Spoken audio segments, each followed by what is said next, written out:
and that is barbecue chicken sandwiches that you make in the crock pot.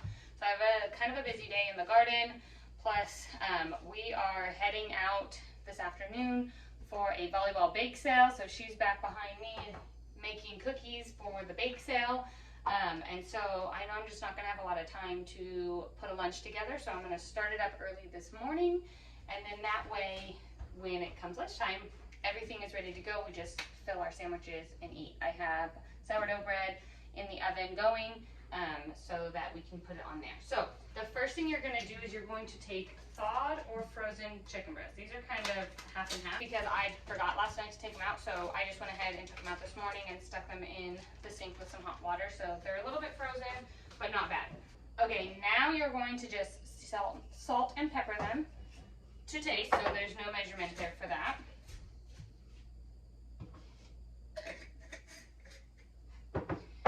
And then you're gonna go ahead and get your barbecue mixture mixed up. So I am using my homemade barbecue sauce from the garden last year. Actually, this is my last jar, so I need to get some more barbecue sauce put up. I'm gonna do 1 cup of barbecue sauce, and that's about this whole jar here.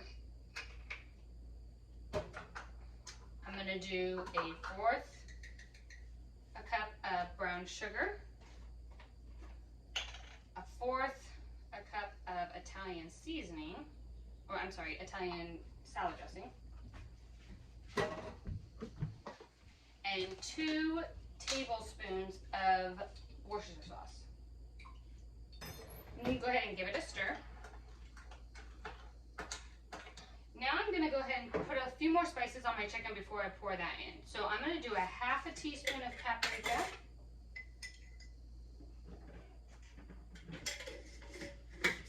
1/2 teaspoon of garlic powder,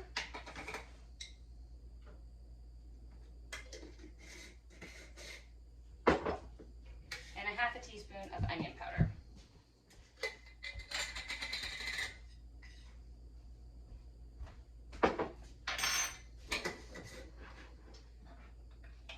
Now all you're going to do is just go ahead and pour this mixture right on over your chicken. Turn your crock pot onto high for 4 hours or low for 6 hours. Since I'm doing this for lunch, I turn mine on high. Put your lid on and let it go. Then right before you eat, you'll take the lid off and you'll shred it with 2 forks. Put it on some rolls and you have delicious barbecue chicken sandwiches. Now let's go ahead and get out into the garden, plant some fall things, and let me give you a little tour. Okay, so I have a couple different seeds here that I'm gonna plant in the fall. So I've spent the last, well, pretty much all week this week, cleaning out all of the beds in the garden and weeding and getting it kind of back into shape so I can do a few things in the fall.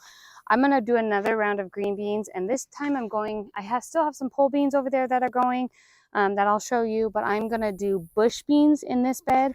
And then I have some sugar snap peas that I want to put up on the trellis, and I have some kale and spinach and lettuce that I'm going to put, and I think I'll put it in this bed over here. So we're going to get some of these things planted, and then I'll give you a tour.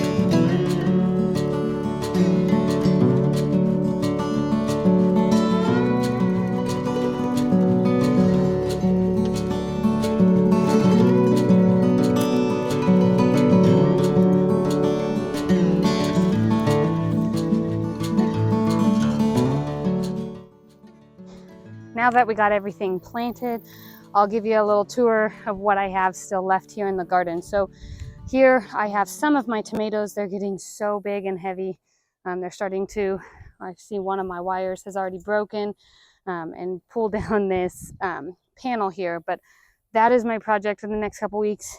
starting next week is pull in all these red tomatoes and start putting up all of the things that I do with my tomatoes. So I've got my first round of salsa, which I'll link in the description, but I like to put up different sauces and ketchup, and I can link all of this in the description. I do have some of these things out on the blog for the recipe. So that's what's over here. As you can see right here, here's where all of my melons are. They're doing horrible. Bugs have taken over. Squash bugs have completely ate them. There's just a few melons left, but they're very, very sad. So we're all done with the melons. We did get some cantaloupe and some watermelon, but not as well as I would have liked this year. But we take the good with the bad. I've gotten a lot of the other good produce, so I'll take it. Right here, all of these right here, and it goes all the way down there, are an assortment of different peppers. So I have been trying to weed and get this stuff cleaned out. Really, the things that are left for the summer part of the season is my tomatoes and peppers that I really need to focus on getting put up. I just planted a whole bed of green beans again, spinach, kale, and lettuce. So I'll get a few other fresh eating things. But for the most part, the last of the produce to be put up besides my fruit trees is tomatoes and peppers. Grasshoppers have been really bad this year, and so they've been eating my leaves. Actually, they ate almost all of my pepper plants down to stubbles, but they are coming back. The leaves aren't looking as rough as they were. So I'm really hoping that I will get some late peppers. I do have a few here that are turning red. I've pulled in some. My jalapenos did really, really well. But for the most part, peppers didn't do as good. The plants look okay, but not producing a whole lot of fruit. You just take the good with the bad each year. Over here, I have all of my cherry tomatoes. So this is kind of my cherry tomato row. I do the panel method for all of my tomatoes. So I stake a panel down on either side and I just weave my tomatoes up them.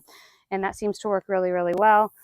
I always get asked what I do with all of my cherry tomatoes when I don't eat them all with on a fresh salad, and I freeze them. So I can make a fresh sauce, which I do have on the blog, that takes frozen tomatoes or fresh tomatoes, and I will link that in the description. But I use these and I freeze them, and then I eat them all year long in sauces. Over here is my hoop, and I have multiple things growing on this hoop. This is green beans. They're actually coming back. Grasshoppers ate them down to literal sticks. But I have still been pulling produce off of them. As you can see here, I still have a couple green beans that are coming in. I picked a whole bowl full yesterday or 2 days ago and canned them. So they are still coming in. I know that is probably coming to a close. But they're coming back. So the grasshoppers ate them down to nothing, and the leaves they're fighters. They're coming back. In the middle of this hoop, I have some okra planted, which I actually will let grow out all the way until they are loofahs. And I can show you the process of that once I get them. And then on the other side of this hoop, you can kind of see them hanging down yellow and nasty, is my cucumbers. I'm all done with cucumbers. I've put so many pickles up. And they were just producing an overabundance. I just let it go. The grasshoppers have ate them and they are just dying back, and I'm all done. So I'll pull those out and probably plant some sweet snap peas here pretty soon. And it might still get a little too hot for the snap peas, so I might wait on those for a couple weeks. I said earlier in the video that I was going to plant them, but I think I'm going to wait because I think we might get too high a temps. Today we're at 100-degree index, so heat index. Earlier in the week we were nice and cool, so I think I'll just wait a little bit for those ones. And we are back where we started. So this bed here is where all of my green beans are that I just planted. The bed right back there is where I put all of the lettuce, kale, and spinach. That big bush plant over there is my peppermint that is just overgrown, and there's also some basil in there that's starting to seed out. And then I can't show you the good without also showing you the bad, because I am a real person. This whole bed, 2 beds actually, these are 2 beds in here, need to be cleaned out. They are so weed infested. I just ran out of time this week and it's gotten so hot.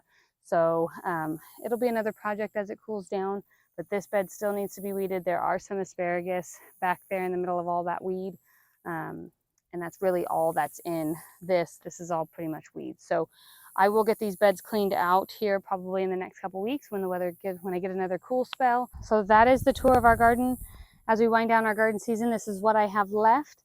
And I hope that it kind of gave you some inspiration, seeing the good and the bad, that it's not all picture perfect over here either. You know, life happens, and we got busy this summer. I don't think we were really home longer than just to sleep and regroup and move again for June and July, and so the garden really took a toll on that. I was able to walk out in the mornings and pick what was ripe, but that was all I could do. And so it took a lot of cleanup now, but it's okay. We got it taken care of, and I still got an abundance this year, and I'm very, very thankful.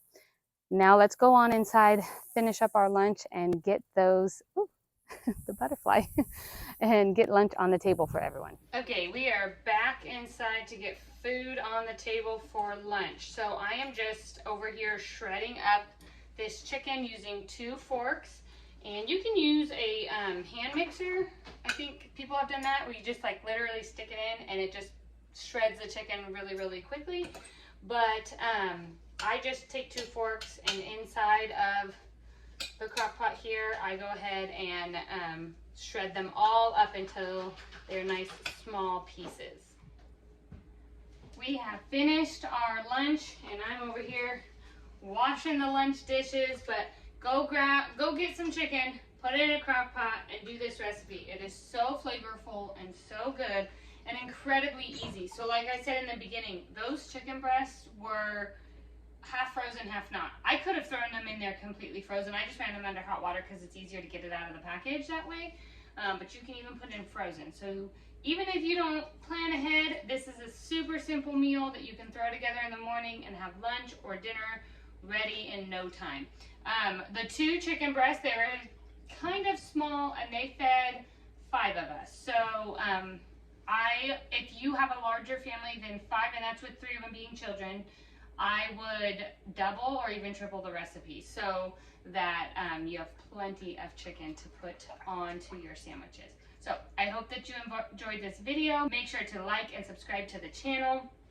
I send out 1 new video every single week. Jump on over to the blog and put in your email address. Right now, I have an offer for a free resource. My top 4 summer salad recipes in the form of an ebook is what is getting sent out to all new subscribers. So if you are interested in that resource, jump on over to the blog, put in your email address. I send out 2 emails every single week over there on the blog, and that is just with recipes, farm life, homesteading, gardening, all of the things.